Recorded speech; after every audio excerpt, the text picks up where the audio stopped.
এই যে বিগত 17 বছরের যে আন্দোলন, সে আন্দোলনের যদি কেউ যদি বলে মাস্টার মাইন্ড, যদি বলে কেউ যদি বলে এই আন্দোলনের নেত্রীকে, এক বাক্যে বলবো বেগম খালেদা জিয়া।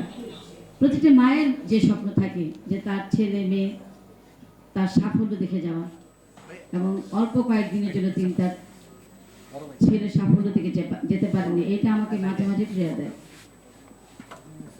যাই হোক, আমি যেটা বলতে চাই যে এদেশের গণতন্ত্র পুনরুদ্ধারের আন্দোলনে বেগম খালেদা জিয়ার যে অবদান, এরশাদ বিরুদ্ধে আন্দোলন করেছি এবং সেই সময়ে দেখেছি তিনি যেভাবে এই স্বৈর শাসককে হটানোর জন্য তিনি যেভাবে জীবন বাজি রেখে আন্দোলন করেছেন।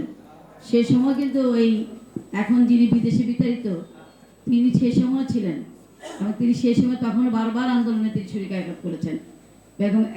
বেগম খালেদা জিয়া একাই কিন্তু সেই এরশাদ বিরুদ্ধে আন্দোলনকে তিনি এগিয়ে নিয়ে গেছেন, যার ফলশ্রুতিতে 91 সালে বাংলাদেশের জনগণ অপ্রত্যাশিতভাবে বাংলাদেশ জাতীয়তাবাদী দলকে বাংলাদেশের জনগণ ক্ষমতায় বসিয়েছিলেন।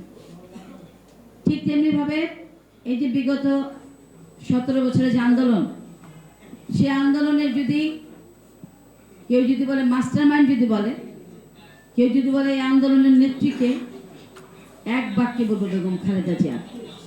যার অনুপ্রেরণা, যার সাহসিকতা, যার ত্যাগ তিতিক্ষার জন্য এদেশের মানুষ ঐক্যবদ্ধ ছিল এই ফ্যাসিস্টকে হটানোর জন্য।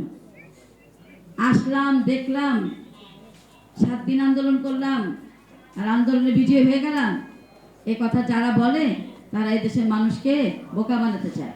এদেশের মানুষ বোকা না, এদেশের মানুষ বুঝতে পেরেছে বলেই এবারও বাংলাদেশের জনগণ এই নির্বাচনে, এই জাতীয় সংসদ নির্বাচনে, 26-এর নির্বাচনে বিএনপিকে বিপুল ভোটের ব্যবধানে বিজয়ী করেছে।